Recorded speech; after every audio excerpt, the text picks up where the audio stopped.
Assalamualaikum warahmatullahi wabarakatuh.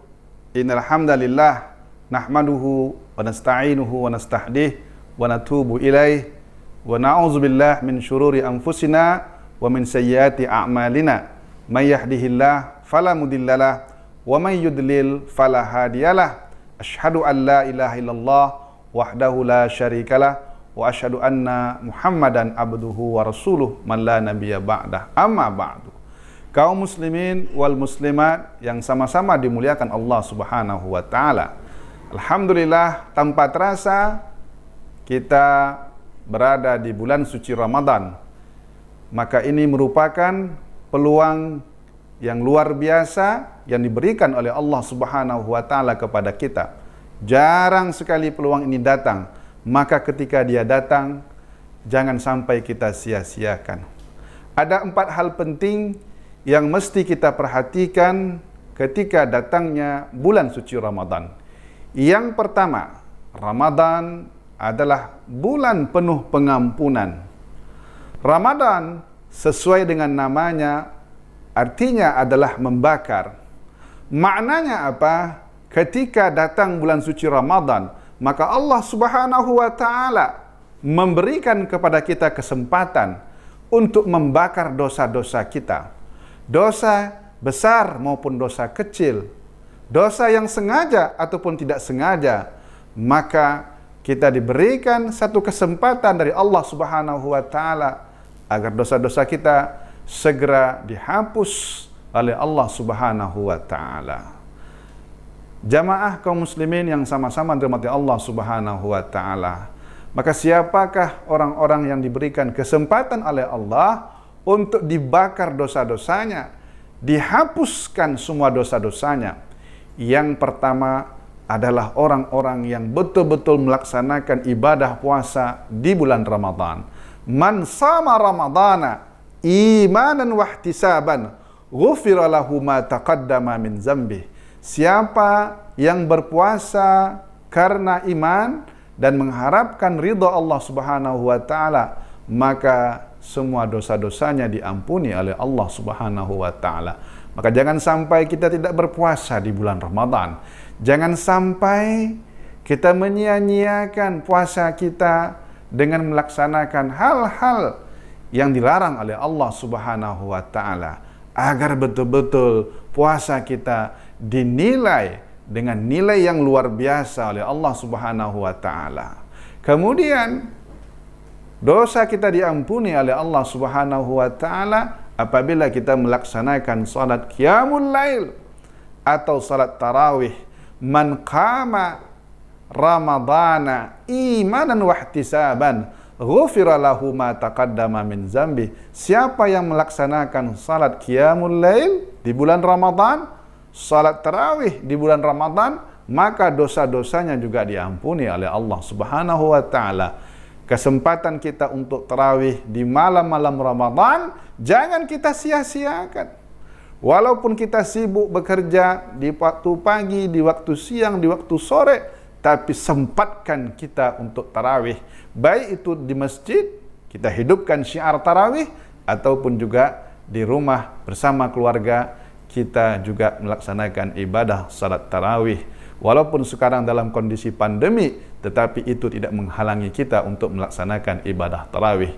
Yang ketiga, dosa kita diampuni oleh Allah di bulan Ramadan, yaitu orang-orang yang melaksanakan salat di malam Lailatul Qadar. Man qama Lailatul Qadri imanan wa ihtisaban ghufira lahu ma taqaddama min dzambih.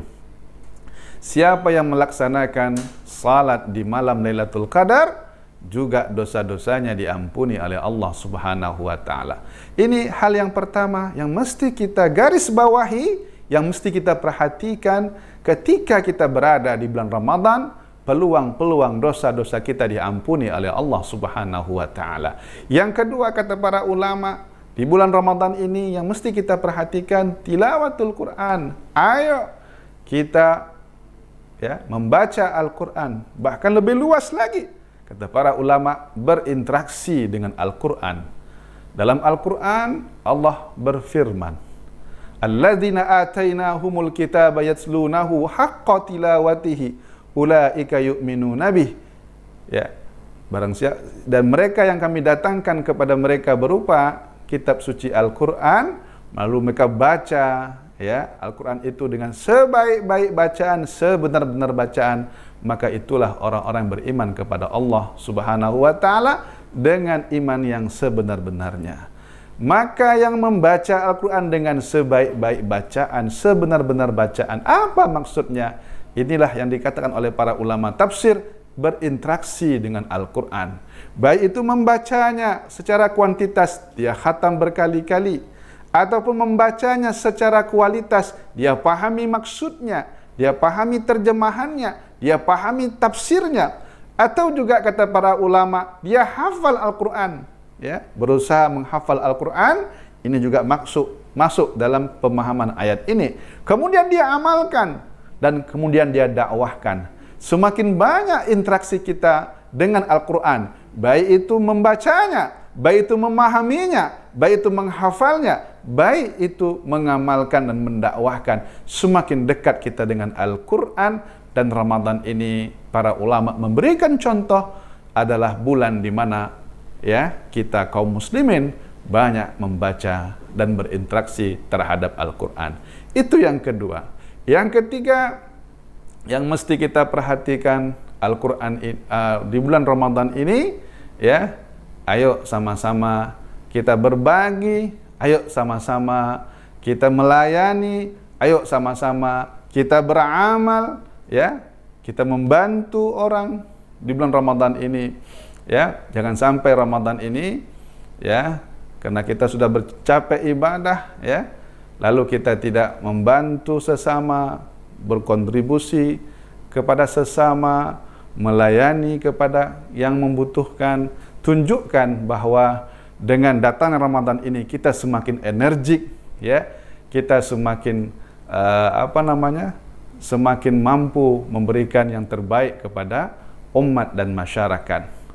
Ketahuilah, penaklukan terjadi baik itu pada masa Rasulullah, pada masa sahabat, dan generasi terbaik umat ini ternyata terjadinya di bulan suci Ramadan. Artinya apa? Ramadan tidak menghalangi kita, tidak menghalangi mereka untuk bisa berbuat yang terbaik kepada umat ini. Maka insya Allah kalau sudah begini Ramadan kita, insya Allah Ramadan kita tahun ini menjadi Ramadan yang terbaik. Kemudian yang keempat, yang terakhir, pesan kami kepada kader Partai Keadilan Sejahtera.